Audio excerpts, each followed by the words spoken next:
ভারতের চাঁদ জয়ের বর্ষপূর্তি এখনো হয়নি। গত বছর 23শে আগস্ট সারা বিশ্বকে তাক লাগিয়ে দিয়ে চাঁদ জয় করেছে ভারত। বর্তমানে ভারত প্রস্তুতি নিচ্ছে বহু প্রতীক্ষিত গগনযান মিশনের জন্য। ট্রায়াল চলছে সেই মিশনের। 2025 সালে চূড়ান্ত গগনযান মিশন। এই আবহে বড় খবর, মহাকাশ চাঁদের পর পালা সমুদ্র অভিযানের। মহাকাশ থেকে অথই জল সবেতেই কঠোর পরিশ্রম করছেন বিজ্ঞানীরা। কেন্দ্রীয় মন্ত্রী কিরেন রিজিজু জানিয়েছেন 2025 সালের শেষের দিকে ভারত পা বাড়াবে সমুদ্রযান মিশনের দিকে।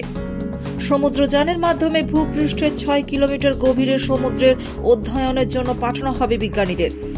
এক সর্বভারতীয় সংবাদ সংস্থাকে দেওয়া সাক্ষাৎকারে কিরেন রিজিজু জানিয়েছেন, সাবমেরিন মৎস্য 6000-এর সাহায্যে মানুষ সমুদ্রের তলদেশে 6000 মিটার গভীরে যেতে পারে।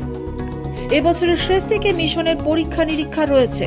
এই মিশনের মাধ্যমে সমুদ্রের অতলে 6 কিলোমিটার গভীরে পাঠানো হবে বিজ্ঞানীদের। তারাই নানা পরীক্ষা নিরীক্ষা করবেন।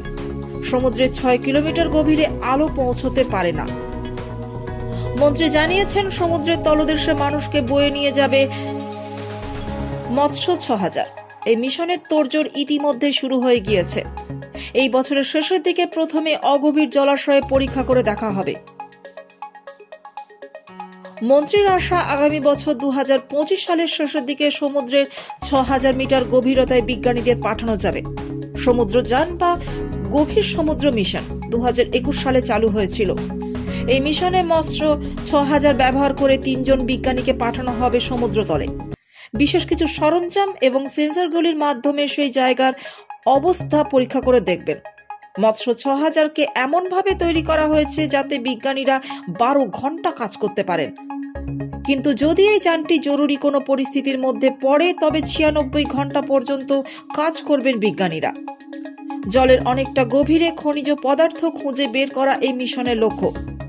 পলিমেটালিক নুডলস, কোবাল্ট সমৃদ্ধ ম্যাঙ্গানিজ ক্রাস্ট এবং হাইড্রোথার্মাল খুঁজে এনে তাই নিয়ে পরীক্ষা করা। এই পলিমেটালিক নোডলগুলোর মধ্যে তামা, কোবাল্ট, নিকেল এবং ম্যাঙ্গানিজের মতো অত্যন্ত মূল্যবান ধাতু রয়েছে।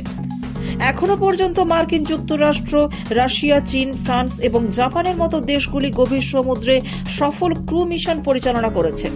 মৎস্য 6000 মিশনে সফল হলে ভারতও সেই তালিকায় যোগ দেবে।